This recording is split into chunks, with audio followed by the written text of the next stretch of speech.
Hey guys, welcome back to my channel. Today I'm going to be doing my quarterly wrap up of everything I've watched in the last 3 months. So this video will include January, February, March, but also a pretty decent chunk of December, just because I had a lot of videos I need to get up near the end of December, beginning of January. So this is going to include quite a bit of movies because this is a decent chunk of December, all of January, all of February, and then the majority of March. Let's just dive in so this isn't a million years long. So as I said, this will include some movies I did watch still in December. So we have quite a few Christmas movies, starting with the movie Klaus. This is one of my favorite movies of all time. Not even just my favorite Christmas movie, it's one of my favorites. I love this movie so much. 10 out of 10 for Klaus. And then I watched The Phantom Menace, 10 out of 10 for Star Wars, as always. I watched Klaus again, another 10 out of 10. I also watched The Force Awakens, also 10 out of 10. Finally, something new. I watched The Wild Robot for the first time. I absolutely loved this movie. I thought it was so good. It was so cute. I haven't seen the movie Flow yet, but I was a little disappointed that The Wild Robot didn't win Best Animated, although it was also up against Inside Out 2, which was also amazing. But I need to see Flow to really decide which is the best. But anyway, The Wild Robot was amazing. I absolutely loved it. I really wanted to see it in theaters, but just because of circumstances, I ended up not seeing it in theaters. So finally watched it and I gave it 9 out of 10. I really loved this movie. I thought it was so incredible. And then I watched for the first time ever Arthur Christmas. My friend brought this over. It's one of her favorite Christmas movies. I didn't love it. I didn't really love the characters. I thought they were kind of obnoxious, especially Arthur, and I didn't like his brother. I thought the current Santa was not the greatest Santa. He didn't seem very cheerful. He didn't seem very loving of the job. I don't know. I didn't really like this movie. I don't think it would come into my rotation of favorite Christmas movies or anything for each year, but I still gave it 7 out of 10. It wasn't my favorite thing in the world. I may rewatch it in the future, but I don't know. And then I watched the movie Hidalgo. I haven't watched this movie in a million years. I don't think I've watched it since it first came out on DVD. It just came up on my wheel and we watched it and it was fine. I gave it 6 out of 10 stars. It was fine. I didn't hate it, but I didn't love it. And then the very last movie of the entire year, Sam and I went to see Nosferatu in theaters. I really liked this movie. I thought it was really creepy, really interesting. I have a whole video about it if you're interested. I gave this 7 out of 10 stars.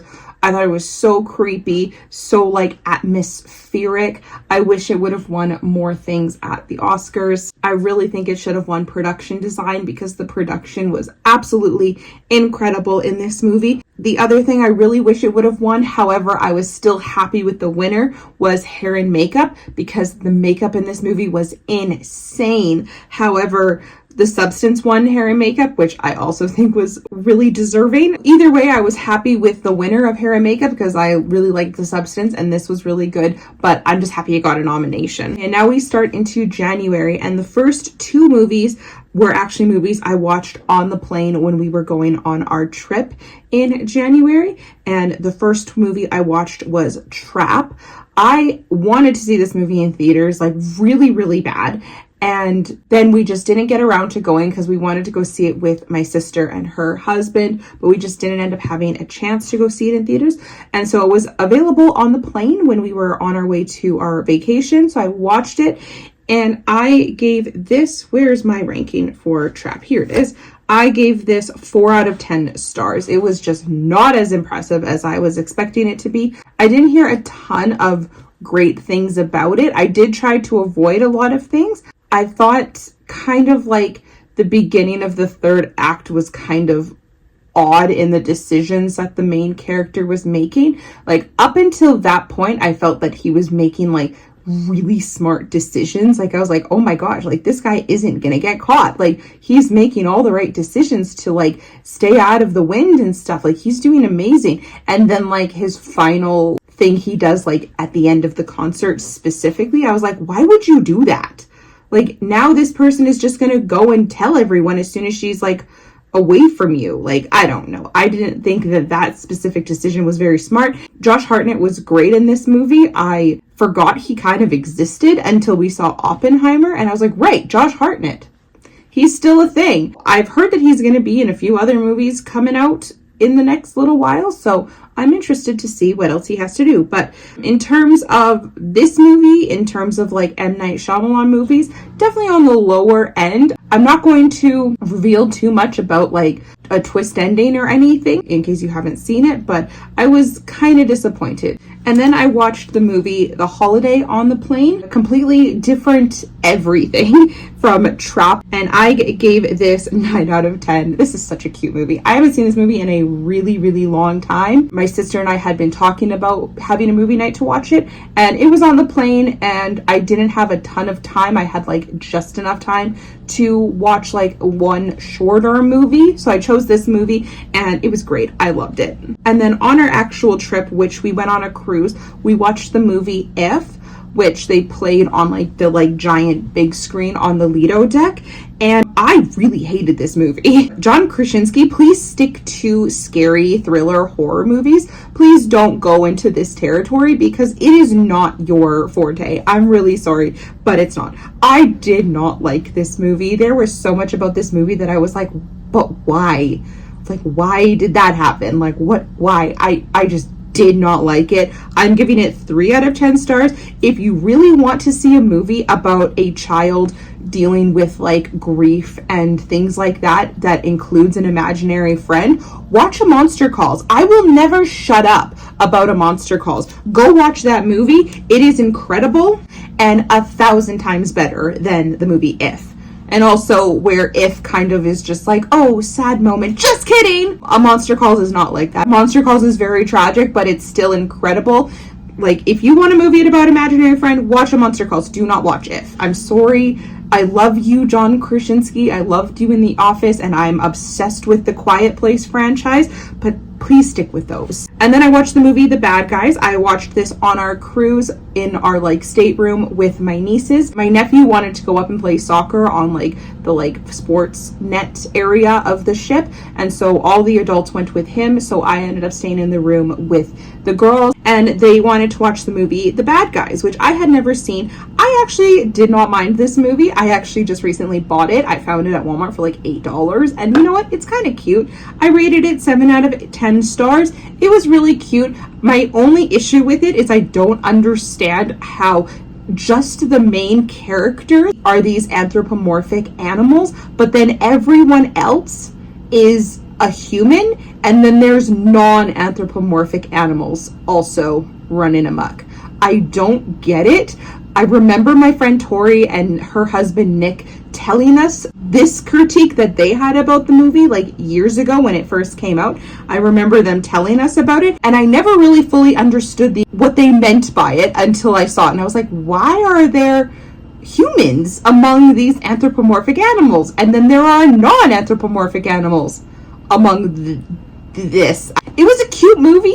I think it would have made sense if everybody was an anthropomorphic animal. I don't understand why there was humans in it at all. I know it's based on a book or a children's novel, so I don't know. But yeah, 7 out of 10 stars. It was still really cute. And then on the plane home from our trip, I watched 2 movies. The first one I watched was Anyone But You. This has Sydney Sweeney and Glenn Powell, whom I love. And I gave this 6 out of 10 stars. It was a cute little rom-com, like very unbelievable things happened in this movie that would like never happen in real life, but it was still really cute. I thought it was really cute. I actually really liked both of the main characters, where a lot of times in these rom-coms there's like people who are just like horrible people. There was no one really like horrible in this movie. I found maybe Sydney Sweeney's mother was kind of obnoxious, but for the most part I actually like really enjoyed all of the characters. I thought they were so fun. There's one character in particular who I thought was hilarious. I thought Gwen Powell's character was very like Gwen Powell-y in like the sense that he is like supposed to be this like absolutely drop dead gorgeous hunky boy, but then there's like so much more to his character, which we've discovered in many movies Glenn Powell has been in. And then the next movie I watched on the plane ride home was Phineas and Ferb, Candace Against the Universe. I had no idea that this movie came out in 2020. Yeah, when I was looking it up to like write it in my agenda for like rankings and stuff, this movie came out in 2020. I was like, say what? I thought this movie like just came out. But anyway, I watched it. It was so darn cute. I know I like Across the Second Dimension better, but I would still 100% rewatch this movie. I thought it was so freaking cute. I thought Candace was hilarious in this movie, and it's a Phineas and Ferb movie. It's just an adorable, fun time. I gave this 8 out of 10 stars. Now, finally home, Sam and I watched the movie Gone Baby Gone. I have been wanting to watch this movie for a long time, and I ended up giving this only 6 out of 10 stars for a lot of reasons. One of them being it is quite disturbing. There's one particular scene in this movie that just had me like cringing, not in a good way, and like an oh my god, like people do stuff like this kind of a cringe. Like, oh my god, like it just gets under your skin in not a good way. Like where like Nosferatu gets under your skin in a way that you're expecting. This movie like gets under your skin and just like haunts you in a way because this is like real shit that happens in the world. Nosferatu doesn't happen. Like, I'm sorry, vampires don't exist. So yes, it's creepy and it gets under your skin, but you can leave that theater being like, cool, vampires don't exist. Shit that happened in Gone Baby Gone happens in real life, and that's what's so horribly disturbing about this movie. It is a really good movie if you can handle it. Like, there is so many trigger warnings in this movie. Please look up trigger warnings before you watch this movie. It is very good, very well acted, very well written. I believe it's Amy Ryan. I know who she is. I just can't remember her name off the top of my head. But she plays the mother in this movie. And me knowing her from like The Office as Holly, like she was so incredible in this movie. Like completely different than Holly's character. And I was just shocked that it was her. I read that the director actually thought she had a Boston accent when she auditioned for this movie because she was so convincing.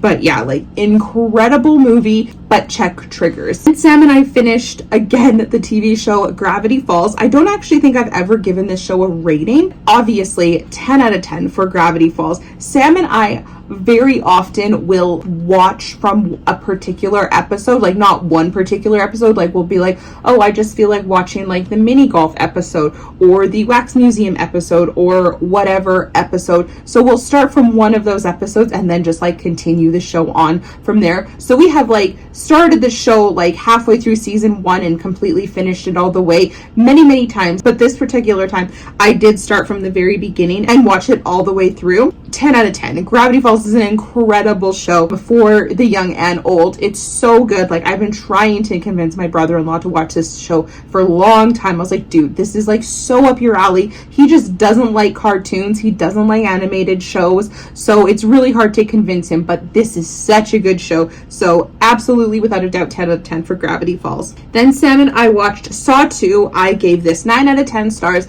It is one of my favorite Saw movies. Saw 1, Saw 2, Jigsaw, and Saw 10 are by far my favorite of the entire franchise. Love it. Saw 2, 9 out of 10. On Groundhog Day, obviously Sam and I watched Groundhog Day, which I've only seen that movie once. I watched it in school and we obviously watched it for Groundhog Day. Sam made a joke. He kept like repeating himself over and over again, and I was picking up what he was laying down. So then when I put on a movie to watch for the evening, we obviously put on Groundhog Day. I gave this 7 out of 10 stars. It's fun. It's definitely a movie I would rewatch on Groundhog Day, but it's not really a movie that I would ever really set out to be like, you know what's a good movie night? Groundhog Day. Then Sam and I finished the series Skeleton Crew. I also gave this 7 out of 10 stars. I thought this was really cute.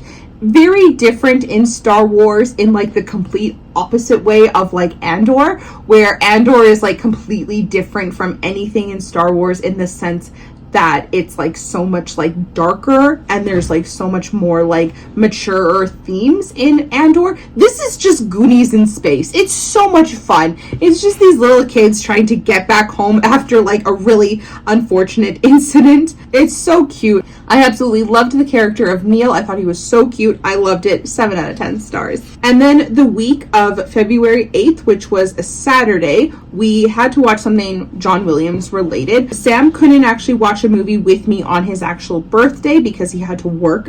So at some point during the week, we watched A New Hope. 10 out of 10 stars. And then on John Williams' actual birthday, I watched The Rise of Skywalker by myself. Also 10 out of 10 stars. My sister and I had a movie night and we watched the movie Uptown Girls, which I haven't watched in a gazillion years. R.I.P. Brittany Murphy. Very cute movie. I was so cute. I very much remember really liking this movie when I was a kid. I actually think this is one of the very first movies my sister and I got to go to see in theaters, like just the two of us. Like we were grown up enough to go see it in theaters. I gave 7 out of 10. Very, very cute. And then I finished watching Revenge of the Sith for my Walking the Saga challenge. 10 out of 10.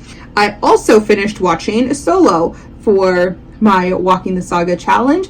Also 10 out of 10. Sam and I watched the movie Conclave. I have many feelings about this movie.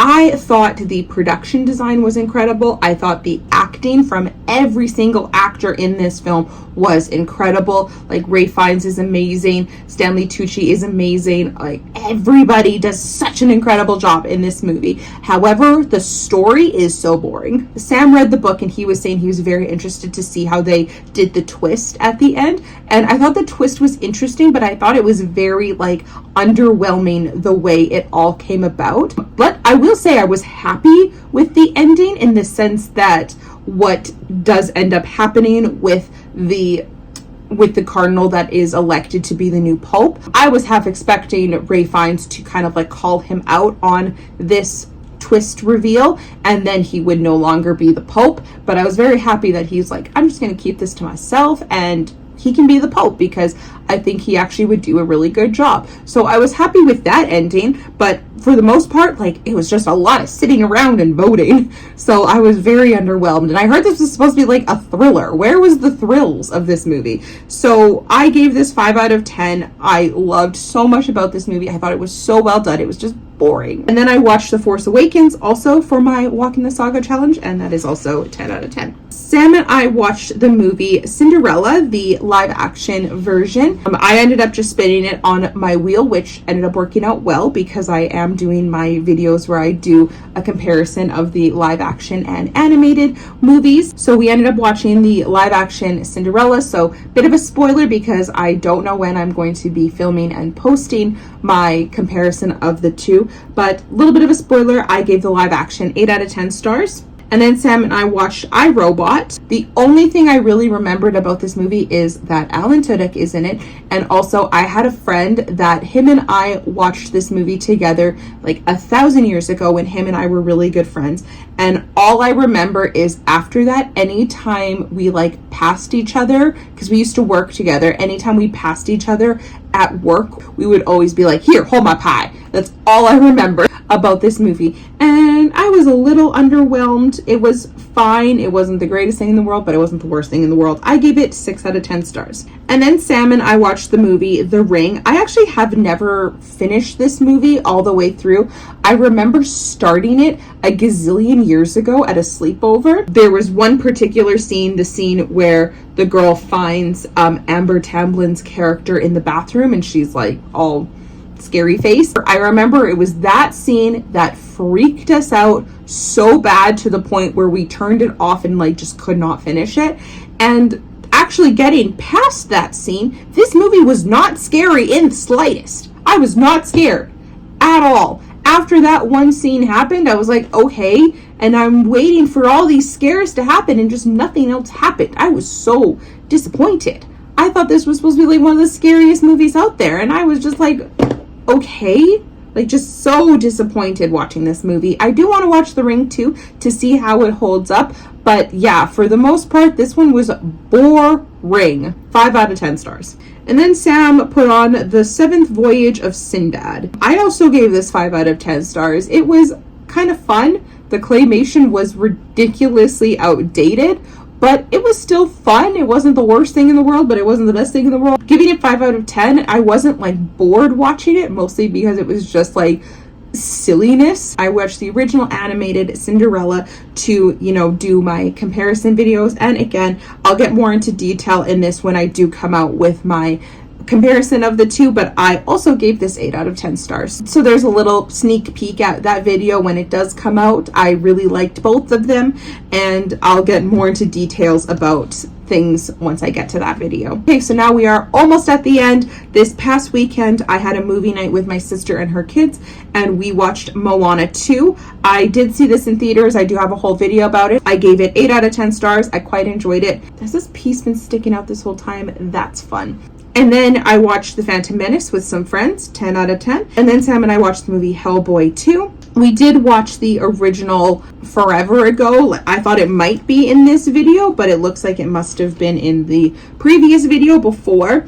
And I think I gave the original Hellboy 5 out of 10 stars. I did think Hellboy 2 was a bit better than the first one. I feel like Guillermo del Toro really got to like spread his wings in this movie and very like Del Toro up this film. It felt way more like Pan's Labyrinth-y than the first Hellboy did, which I think is a good thing. Like, that's clearly where this man shines in terms of film. So I like this one better, not a ton better, but still better. I gave this 6 out of 10 stars. Okay, and that is it. I think I got through those pretty darn quickly, so I'm sorry if I was rushing, but I ended up watching a lot of movies. Holy smokes. I have to go through and get pictures of all of the movies so I can, you know, do my post of them right here. That's going to take some time. But that is going to be it for now. So thank you guys so much for watching this video. If you liked it, I post new videos every single Friday, and I would love to have you here. I also do these videos quarterly. So I do 4 of these a year, wrapping up and ranking every movie that I've watched in that time frame. So I hope you liked it, and that's going to be it. Thank you. I'll talk to you later. Bye, everybody.